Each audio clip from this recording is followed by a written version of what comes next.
So today I had to film a video for Monday and I had no idea what to film.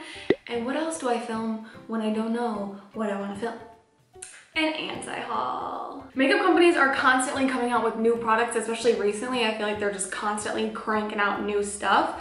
And there's a lot of stuff that I'm not gonna buy. And it's no shade to any of these brands, any of these ridiculously hardworking people. It's nothing personal. It's just that like, I can't buy everything that releases. And so I'm gonna talk to you about a couple of products that I'm not gonna buy and the reasons why.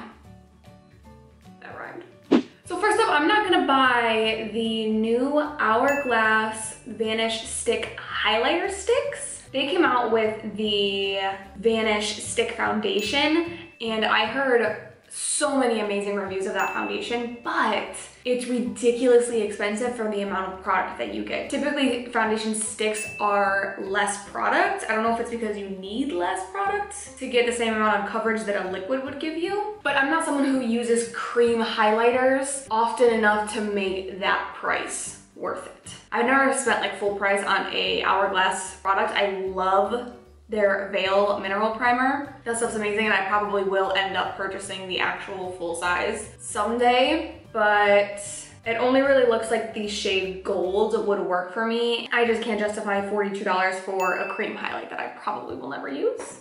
One product I don't really get the, not concept, maybe layout? I don't know, I'm not planning on buying this. It's the Balm Meat Matte Shmaker. Okay, I might buy it just because of the name. The Balm always comes out with these like meat matte something or other, and it's like a play on the word matte. Like a matte finish, but they talk about like a man named Matt. And this is Meat Matte Shmaker. Like matchmaker. Matte Shmaker. That's hilarious, but I'm still not planning on buying it. But basically it just looks like a palette that's separated into 6 different duos, I guess, and each duo is like the name of a couple. Like the matte shade is named after a man named Matt, and then the shimmer shade is named after a woman. I guess some of these could also be dudes, like Alex and Jamie and Pat, those could all be dudes too.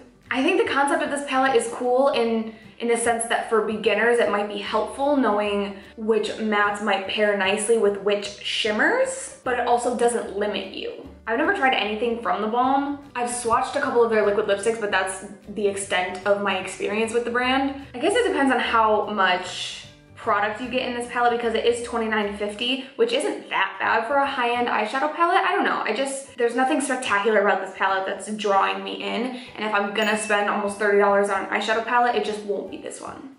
I'm not really one to spend money on high-end mascaras. I do have a couple, and they've all come in BoxyCharms, or they were given to me by my mom.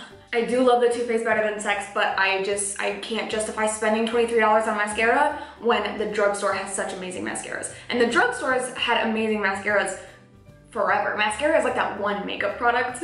So I'm not planning on buying this one from Elcie. It is $23. As far as I know, and again, I've never tried anything from this brand. If I was gonna test out something from Elcie, it would probably be either that primer that everyone loves or that eyeshadow palette, that minimalist eyeshadow palette. It gives me like Tarte Clay Play vibes. It's a very neutral, very minimal palette. I feel like I would go for one of those Elcie products before I would go for a mascara. Okay, don't even get me started on this. I am not buying the Too Faced Glow Job face mask. I don't want to like get into a big thing, but there are some brands that are just like really horny. If you are watching this video currently around little ones, you might want to go ahead and just like mute me or like put in some headphones. There are some brands that are horny, and I think that there's a way to name your products sexy names without being so vulgar and tasteless. Why would I ever want to put something on my face called Glow Job? Like, oh, that's a really beautiful face mask that you're wearing. What's it called? Oh, it's by Too Faced. It's called Glow Job. Like, I think that there's a tasteful way to be sexy and seductive with the way you name your products. Like NARS? NARS's famous blush called, or there's one called Wide. why? It's so uncomfortable and tasteless. That's all I have to say about it. I think there's a way to do it, like Seduce. Tarte has a blush called Seduce. It's sexy and sensual without being job. If I could just interject really quickly, I know I said I wasn't gonna make this like a big thing, but I guess I lied because I have something to add. These Tarte blushes here, they're all named sort of somewhat sexual names, and I think that this is a good example of how to do it tastefully. And another difference between the Tarte blushes and this face mask by Too Faced is that these blushes are a part of a nude collection, meaning it actually makes sort of sense to name them something sexy because they're nude colors. This face mask has absolutely nothing to do with sex or nude or skin colors or anything of the sort. They literally just named it Glow Job to name it Glow Job, just to be, I don't know, funny or gross.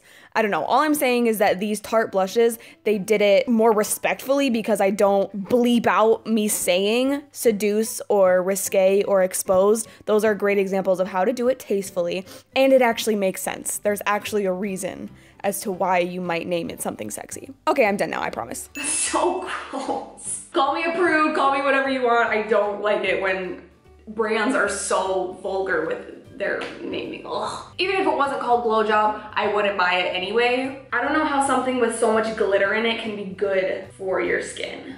There's a Boudoir eyeshadow palette, which I would buy that one. It's a beautiful palette, it's full of purples and stuff, but some of those names of those eyeshadows are gross, like fuzzy handcuffs and stuff, like enough with the tasteless innuendos. There is a way to do it tastefully, that's all I'm saying. Another thing I'm not buying, I will probably, I never say never, but I will probably never buy anything from the brand Pat McGrath, and it's not that I don't respect her work. I think she's a ridiculously talented makeup artist, obviously, but man, her stuff is expensive. This is a $38 lip balm, and it's called Lip Fetish. It's got such beautiful, beautiful packaging. It says that it's luxuriously lightweight, silky smooth feel, has a sensually subtle sheen. It sounds amazing. I don't see how a lip balm could be worth $38. And again, it's Pat McGrath, you're paying for the name, but I don't got $38 to be spending on a lip balm. Do you know how much ColourPop you could get for $38? I'm just saying. Do we even have to talk about this? Do we even have to talk about this? I'm not buying the Kylie brushes for obvious reasons. The entire set is $360. So that's not happening. I will not buy any of the individual brushes either. They're too expensive. I don't know. The Wet n Wild brushes, these like pinky colored ones, these are bomb and they're like $3. Like, why do I need to buy such expensive arse brushes? Yeah, I just, no. That's not happening, sorry. It's not that I am hating on Kylie. It's not that I don't respect her as a person, whatever. It's that I don't have $360 to be spending on brushes. I just don't. And last but not least, I've been seeing stuff about this collection for a while. It's the MAC Lunar New Year collection, I believe. It's got beautiful packaging. It looks very summery with that white and pink sort of ombre. But I don't know, I'm just not much of a MAC girl. I'm pretty sure the only MAC thing I've ever tried is the Fix Plus. And even that, I don't think I am gonna repurchase anytime soon because it's $25 setting spray. And I think, again, there's some affordable brands and drugstore brands that do really good setting sprays, or, you know, priming sprays, facial sprays in general. I'm sure that if I tried something from MAC, it just wouldn't be from this collection. It would probably be a permanent item because I don't think this collection is permanent. I just don't think this collection is going to make the cut. I think I'd be more likely to buy something from the Patrick Star collection that MAC just came out with, because a lot of that stuff looks really beautiful. I don't know why these products just aren't like calling to me. They're not screaming my name. Maybe because this is a spring collection and I'm still like full on in the winter mode. But that's it, that's everything for this video. I really hope that you guys enjoyed this anti-haul. If you did, please give it a thumbs up. Make sure that you subscribe so you don't miss any future videos of mine, and I will see you guys next time. Yes, I am wearing my husband's shirt, if you were wondering, because I have nothing to wear. I washed my hair just now, and you know what's so funny is that every time I get on camera with like freshly washed hair, I always get the comments complimenting my hair. You guys are like, oh my gosh, your hair looks so soft and tousled, and I'm like, thanks, I washed it. Ew. I'm not buying the Kylie lip, no. Oh my God, do not tell me that's mold. Is that mold? This gloss is already clumping up. It's so gross. These clumpies are getting on my nerves. I got way too much lip gloss on.